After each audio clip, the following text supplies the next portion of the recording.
I'm Michael DeGregorio. I'm a principal at Hood Design Studio.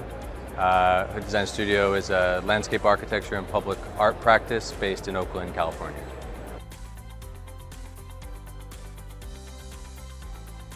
Our office really thinks about the idea of culture as central to the practice. We often are working in places where we're looking to exhume a story of a people or a place, and that's usually central to our approach. And so we base from concept through to construction, our approach all around how we can investigate the idiosyncrasies of a given people or place. We do that in a lot of different ways. I think one of the most profound ways that we like to work is through prolificity, especially early on in a project, digging into things and looking at as many different ways as you can think of a way to tell that story as possible in a physical means. We also think that probably central to our approach is a bit of I would say, an unbridled curiosity to think about how we can tell a story through, in our medium, the landscape. We're not often building architects, though we do think about in an open space how we can bring elements of building architecture and art into a landscape. Working at Hood Design Studio, we really are focusing on how we can collaborate and iterate quickly to create as much of a creative process as possible early on in the design process.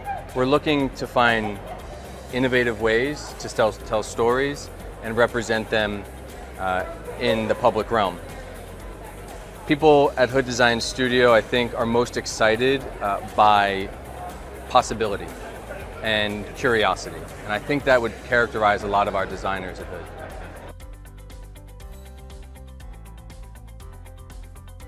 I think someone that makes a good designer in the work that we work on would be someone that is legitimately interested and curious about people and place. For us, that is central to our work, and also how we can tell their story. And so being curious and interested in that means that you're open to finding many different ways to investigate it, analog, digitally, through research or writing. And I think for us, we're a studio of diverse individuals. We have artists on our staff, we have conservators, we have researchers and designers.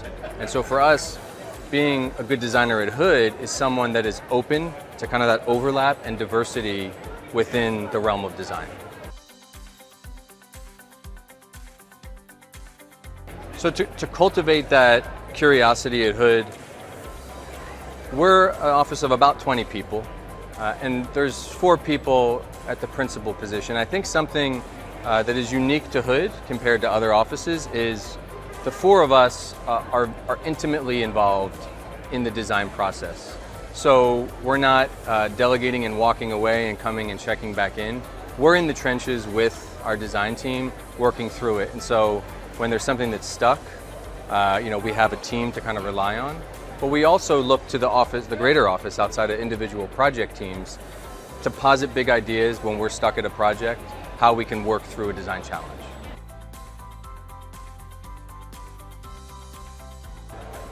So I actually joined during the pandemic. During the pandemic, of course, we were fully remote, and I think that's not unique to any one office, but I think the one aspect that we were grappling with when coming back to the office is how much do we urge or mandate employees come back? We chose through conversation to have a bit of a hands-off approach and allow individual employees and their teams decide what was best to come back. So we left it to be a bit of a more organic process. In the end, it took some kinks to work out what was meaningful to come into the office for and worthwhile. But I think we've hit a stride now where people come into the office when they want to collaborate, maybe when they have a presentation. We do a lot of physical model making, so if they need to be there to make a model. But we don't want people to make a big commute just for the sake of it. And so we do rely a lot on collaborating digitally. And that could be even through community engagement events, using virtual platforms, of course through presentation, through internal collaboration, but even for external facing events, we're even thinking about how to work digitally. And there's a lot of tools now that help with that. In terms of work-life balance in architecture, I think there's some things you can't ever avoid. It's a deadline-driven industry. So we recognize that, but we also recognize that folks need time so they're not burning the candle on both ends. We've instituted, actually since coming back from the pandemic, a couple different policies in our office that we hope can help balance work and life. The first one is unlimited PTO. And so we've set no parameters. We've set up the program though through a series of conversations about how you can collaborate with your team members so you can set up, say, an extended time off, or you just had a deadline and you want to take a day off for mental health. So we've opened that up to our employees as an option, really putting the trust in them that they're getting their work done. They're relying on their coworkers and their coworkers are relying on them. And it actually has really helped create more of a culture of trust in the office to allow that to happen.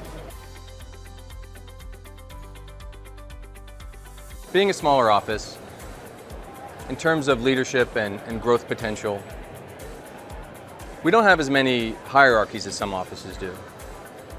That allows our staff to really take on challenges that they feel they're ready for. We actually have frequent check-ins as opposed to once or twice a year check-ins. So on a monthly basis, we're checking in with individual staff, seeing how they're doing, and actually creating a custom career path for them.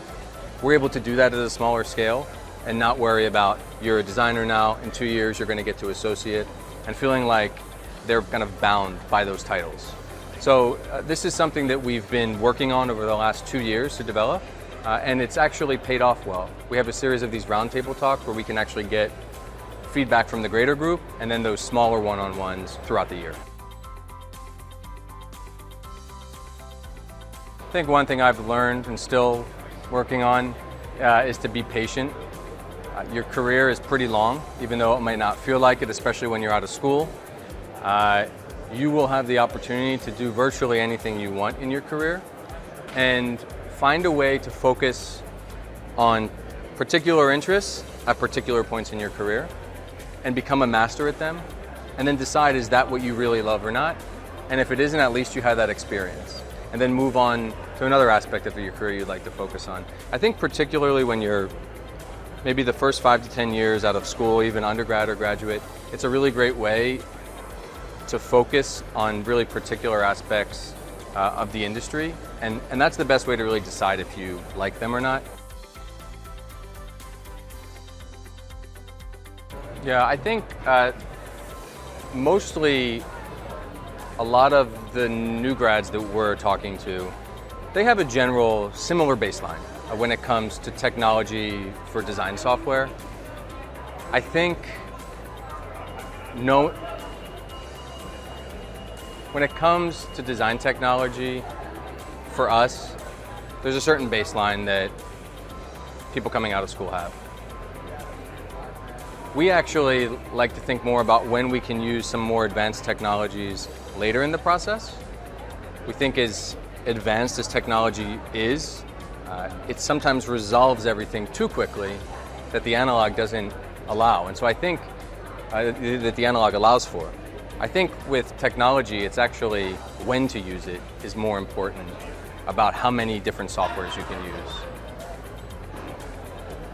I think there are a couple new technological advances in how we're representing our projects that have been really helpful. We do use VR for some projects, which is really helpful. Advances in rendering software and kind of on-demand rendering is helpful to study materiality quicker. Things like light, which are always hard to understand when rendering, it's become a lot more advanced, and so those have helped us develop certain thinking faster, but I think it is a bit of a double-edged sword, particularly when you're representing things that look so resolved early on in a project. And so I think that's what I mean when I say, when to bring in technology is important. Within our office, within our team of designers, in a smaller office, we probably have 3 or 4 different specialties within the office. And so a lot of our built work is within the landscape architecture realm, but actually a lot of our employees are degreed in building architecture. So we like to think about this idea that you could be a little bit reflexive with your skill sets and work in other realms. We also have industrial designers on staff, research and writers, and so we bring them in at different points of the project, so it's a bit more of an organic process, and we think that informs a more rich end product.